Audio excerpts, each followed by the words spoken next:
அனைவருக்கும் அனுமன் ஜெயந்தி நல்வாழ்த்துக்கள். அனுமன் ஜெயந்தி அன்று செய்ய வேண்டிய தானம்.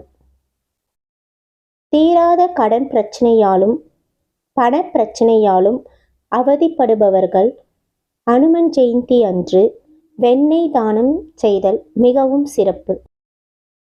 அதேபோல் குடும்பத்தில் கணவன் மனைவி ஒற்றுமை இல்லாமல் எப்பொழுதும் பிரச்சனையில் இருப்பவர்கள் அனுமன் ஜெயந்தி அன்று கருப்பு உளுந்தில் வெங்காயம் போடாமல் வடை செய்து அதை தானமாக கொடுக்க வேண்டும்.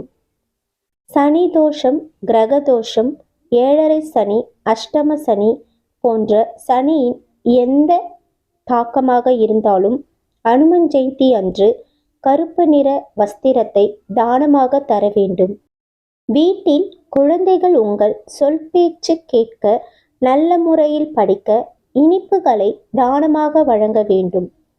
எல்லா விதமான தோஷங்களும் நீங்கி குடும்பத்தில் சந்தோஷம் நிறைந்து சகல சௌபாக்கியமும் கிடைக்க வேண்டும் என்பவர்கள் அனுமன் ஜெயந்தி அன்று நெய் தானம் செய்யுங்கள்.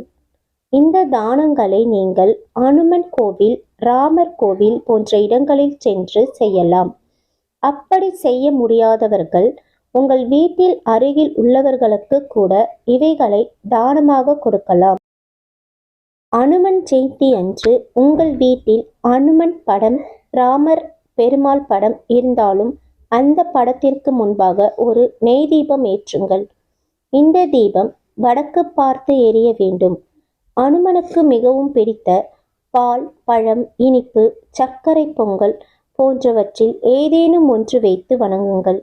இந்த நேரத்தில் தீபத்தின் முன்பாக அமர்ந்து ஓம் வாயு புத்ராய நமக என்ற மந்திரத்தை 108 முறை பாராயணம் செய்யுங்கள். நன்றி.